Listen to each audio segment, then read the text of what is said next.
Mark, Andy said you all had a bit of a team meeting this morning. Do you feel that you've managed to clear up maybe what went wrong last night? Yeah, you have to. You lost a game of football, so we have to learn from it. You can't sit there and just move on.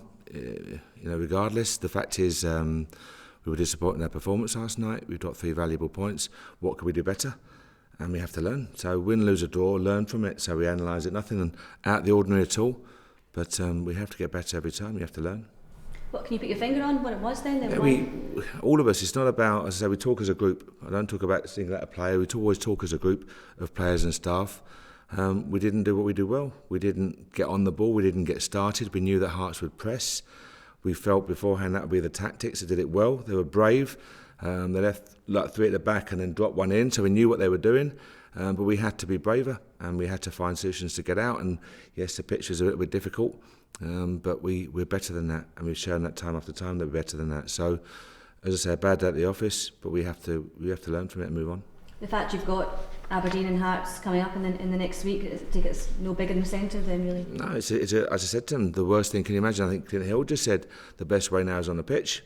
He's dead right. He's an experienced pro. He knows that the best answers are there on the pitch, and the opportunity we've got is a good game on Saturday at a packed Ibrox. Can you imagine the international break and sit there for 2 weeks? Festered on a bad performance. So we got the opportunity on Saturday for a good game against a good opponent at Ibrox, and we're looking forward to that. And it's a chance to show what we're about, hopefully. How much of a concern is it that you haven't picked up points against those teams like Hearts, Aberdeen? I hear this, but then I think Hearts were losing 3-1 to Hamilton, and you've got to. It's 3 points, and that's no disrespect to Hamilton, by the way. Far from it. They're a tough team to beat. The fact is, it's a tough division. And points don't come easy. So yes, you may beat the 2 teams around you, but if you lose the next 4 games against teams lower than you, it's irrelevant. The fact is, every week, 1 at a time, claim your points, and dropping points hurts. Especially a club like Rangers, it hurts to drop any points. Is it a case to say, Mark, if you can pick up wins or good results against the likes of Aberdeen and Hearts, that it restores that belief to let you keep doing the things that you want to do in terms of being brave? There's no lack of belief. We won't lose the belief. That's what we do. We're a squad learning, and out of the analysis comes the fact that we're asking players to be brave, and we're asking players to maybe try things that they're not used to. But the fact is they wouldn't come here if they weren't good enough to do it. So we're still gelling as a squad, but we have to. Last night, as I said, there's no excuses, no paper over the cracks. Last night, as a group, we weren't good enough, and it's an honest group. So I'd rather come into you and be honest about the whole situation. Last night, we were disappointed, but we have got now as a chance to be much better on Saturday. I know you spoke about Joe Garner the other day, and then obviously you handed Joe Dodo a start last night. Do you still feel as if you're trying to find the right combination? No, I hear this. I get. I won't say frustrated. It's the wrong word.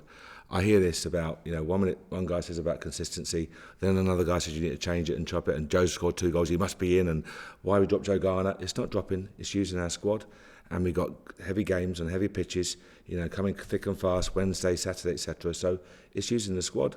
I've got no reservations about using Waggy, Joe Dodo, Joe Garner, Kenny Miller, Michael Halloran, Harry Forrester, Barry Mackay. No reservations whatsoever, and we've shown that all season. The players absolutely need to know that we trust them 100%, which we do.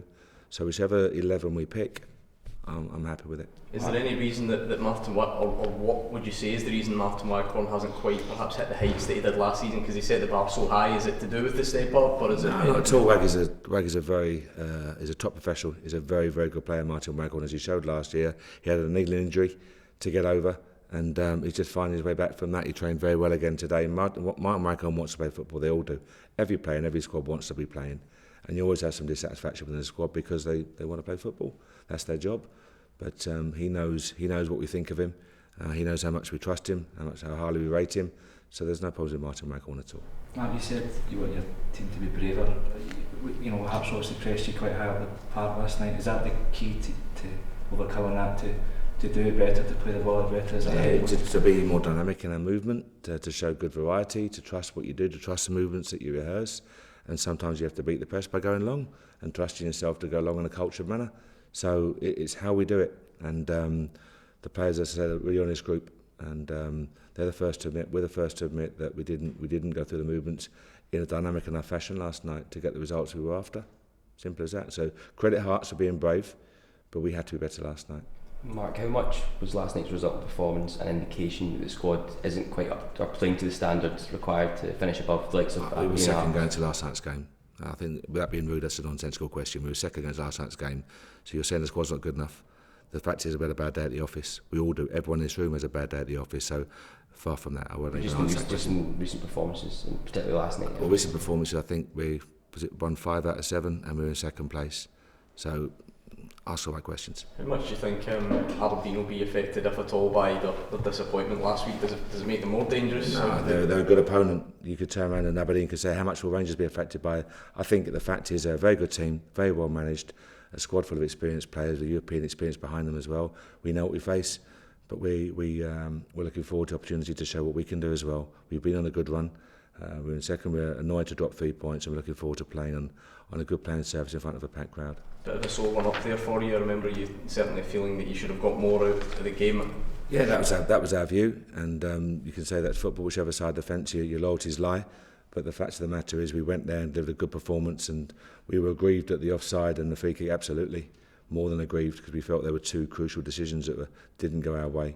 But that's football, and you have to move on from there. You hope over the course of a season they round themselves off. One of the things that's been a bit of a pattern this season is we've fallen behind in quite a few games. You've sometimes come back. Obviously last night you couldn't. Is there something you need to do to maybe start games better to get a game? It's $1 million question. You know, how can you score 4 goals every game? You know, it's one of those things. We've started a number of games very well and gone in front in a number of games as well, probably 50-50. We never want to concede a goal early, the first goal, but it doesn't give you a mountain to climb. It makes it harder for you. But the fact is, last night we conceded 2 very sloppy goals, 2 tap-ins at the far post. 43rd minute to concede a goal isn't good timing. And it's up to that point, it was pretty much neutral. I think both teams were below par, and the stats we've just seen confirm that for the first 35 minutes. But 2 poor goals to give away, and it's always hard to come back from that, absolutely. How important is this month for you then? 6 games in a very short space of time, in terms of what you want to achieve this season? I think every month's important. I'm not ignoring the question. I think every month's important. You can talk about starting August, September and getting a good start behind you. You can talk about coming on strong, and people talk the business end of the season starts in February, March, April, etc. I just think every game is important. And last night, Hearts, whoever you're playing last night, we've dropped 3 points. So I think the game's coming up. We've got a chance on Saturday to deliver a display against a near rival, as you said earlier. But the fact is, it's the next 3 points. That's got to be the focus. Any team news at all?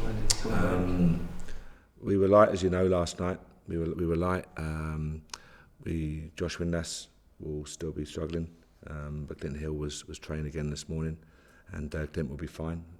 He's up for selection, but we've lost a chunk of our midfield, as you saw last night. So we've got to try and look at that situation.